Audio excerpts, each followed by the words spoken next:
Preamble to ancient geometry. It is common in modern geometry to present the point as the limit of a sphere with diminishing size. This view contributes to the notion that points are not real, that they are simply human creations, made in a game of thought. For spheres are not observed to shrink to nothing, and if a sphere did so, it would cease to exist.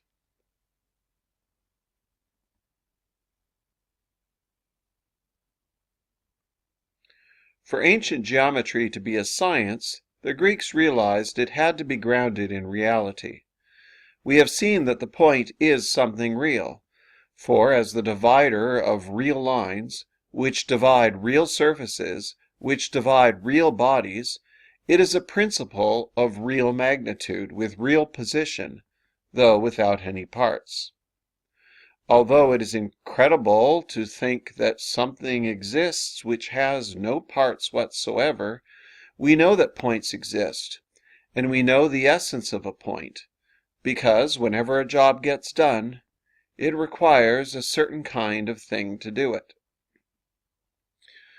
In each case, we discovered that something existed, and we discovered its essence through examining the job it did.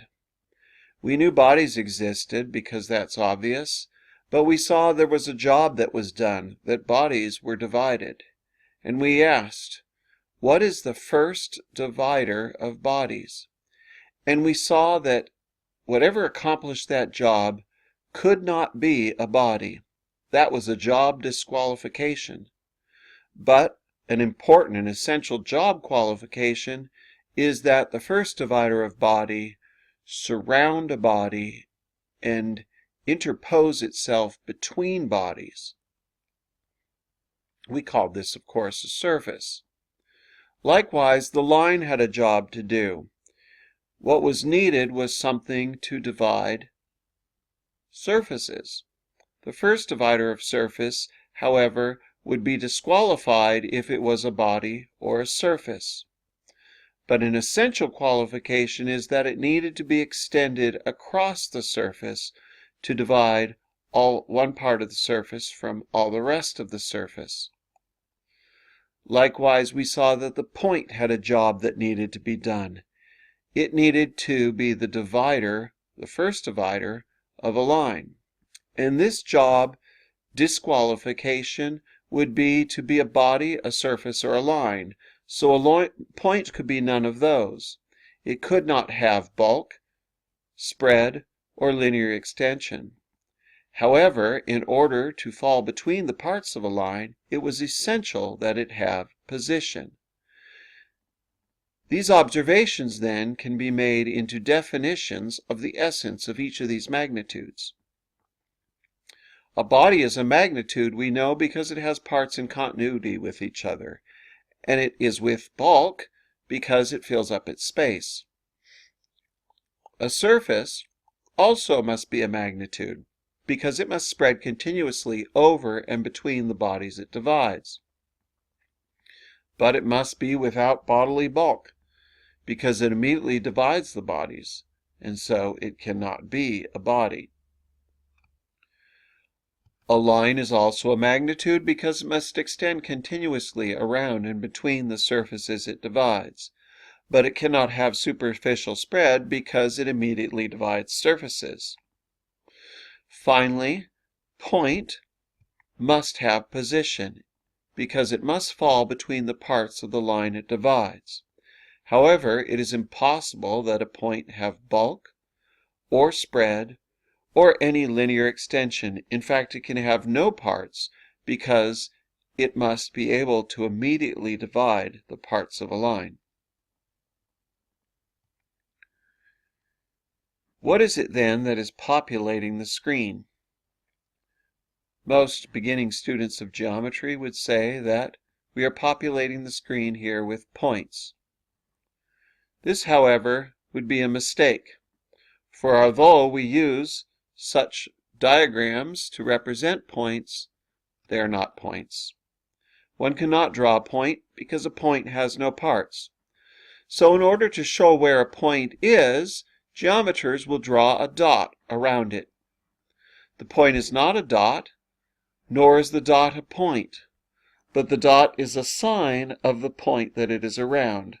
This sign is a likeness of a point because, from a distance, one cannot see the parts of a dot, and also because a dot has a small location close to the minimal location of a point.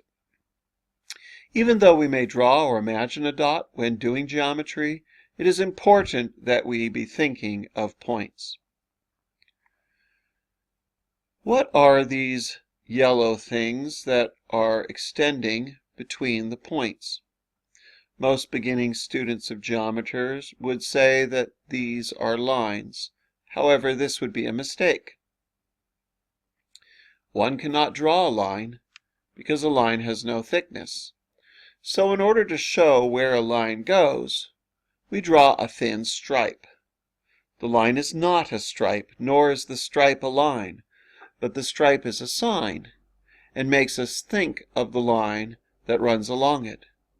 This sign is a likeness of a line because it extends like a line does, and from a distance a stripe is so thin that it appears to have no thickness. Even though we may draw or imagine a stripe when doing geometry, it is important that we are thinking of a line. Now, it is common to call dots points and to call stripes lines while we're doing geometry, merely because we are indicating not the dot or the stripe, but the point and the line that they represent.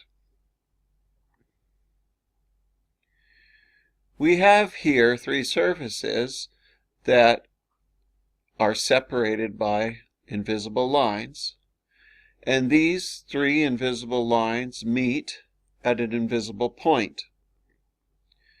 In a geometric diagram, it would be too complicated to color all these surfaces, so instead we would draw stripes and dots at these locations, as indicated here, using white chalk on a black chalkboard. So we started with the complicated world of bodies and analyzed our way down to the simple reality of the point. Because the point is so very simple, there is nothing to confuse, no features to mix together. We can know it perfectly and completely. It is now necessary to synthesize our way back up to the complex. And so we begin geometry with the point.